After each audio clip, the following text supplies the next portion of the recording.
कार्तिक मास महात्म्य कथा।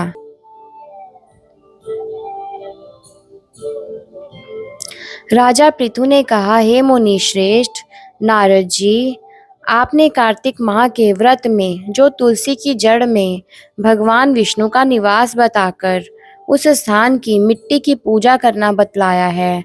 अतः मैं श्री तुलसी जी के महात्म्य को सुनना चाहता हूँ।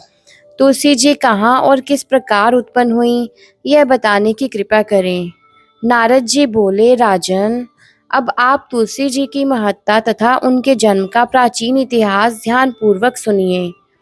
एक बार देवगुरु बृहस्पति और देवराज इंद्र भगवान शंकर का दर्शन करने कैलाश पर्वत की ओर चले। तब भगवान शंकर ने अपने भक्तों की परीक्षा लेने के लिए जटाधारी दिगंबर का रूप धारण कर उन दोनों के मार्ग में अवरोध उत्पन्न किया।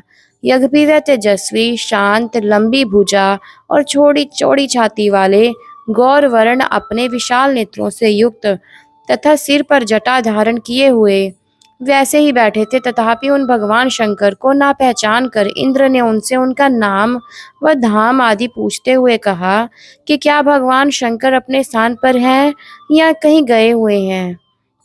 इस पर तपस्वी रूप भगवान शिव कुछ नहीं बोले। इंद्र को अपने त्रिलोकीनाथ होने का गर्व था। उसी अहंकार के प्रभाव से वह चुप किस प्रकार रह सकता था।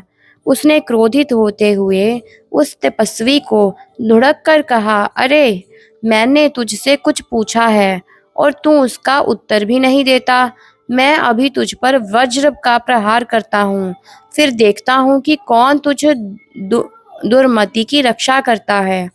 इस प्रकार कहकर जैसे ही इंद्र ने उस जटाधारी दिगंबर को मारने के लिए हाथ में वज्र लिया, वैसे ही भगवान शिव ने वज्र सहित इंद्र का हाथ स्तंभित कर दिया और विकराल नेत्र कर उसे देखा। उस समय ऐसा प्रतीत हो रहा था कि वह दिगंबर प्रज्वलित हो उठा है और वह अपने तेज से जला देगा। भुजाएं स्तंभित होने के कारण इंद्र दुखित होने के साथ साथ अत्यंत कुपित भी हो गया। परंतु उस जटाधारी दिगंबर को प्रज्वलित देखकर बृहस्पति जी ने उन्हें भगवान शंकर जानकर प्रणाम किया और दंडवत होकर उनकी स्तुति करने लगे। बृहस्पति भगवान शंकर से कहने लगे, हे दीनानाथ, हे महादेव, आप अपने क्रोध को शांत कर लीजिए और इंद्र के इस अपराध को क्षमा कीजिए। बृहस्पति के यह वचन सुनकर भगवान शंकर ने गंभीर वाणी में कहा, मैं अपने नेत्रों से निकाले हुए क्रोध को किस प्रकार रोकूं।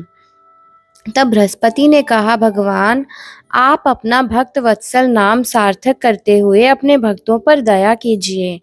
आप अपने इस तेज को अयंत्र स्थापित कीजिए और इंद्र का उद्धार कीजिए। तब भगवान शंकर गुरु बृहस्पति से बोले, मैं तुम्हारी स्तुति से अत्यंत प्रसन्न हूँ। तुमने इंद्र को जीवन दान दिलवाया है। मुझे विश्वास है कि मेरे नेत्रों की अग्नि अब इंद्र को पीड़ित नहीं करेगी।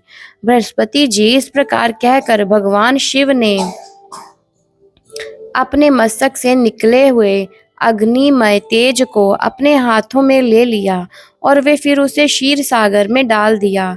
तत्पश्चात भगवान शंकर अंतर ध्यान हो गए।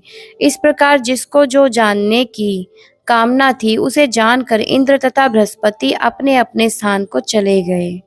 इसी के साथ 9वां अध्याय समाप्त होता है। राधे राधे।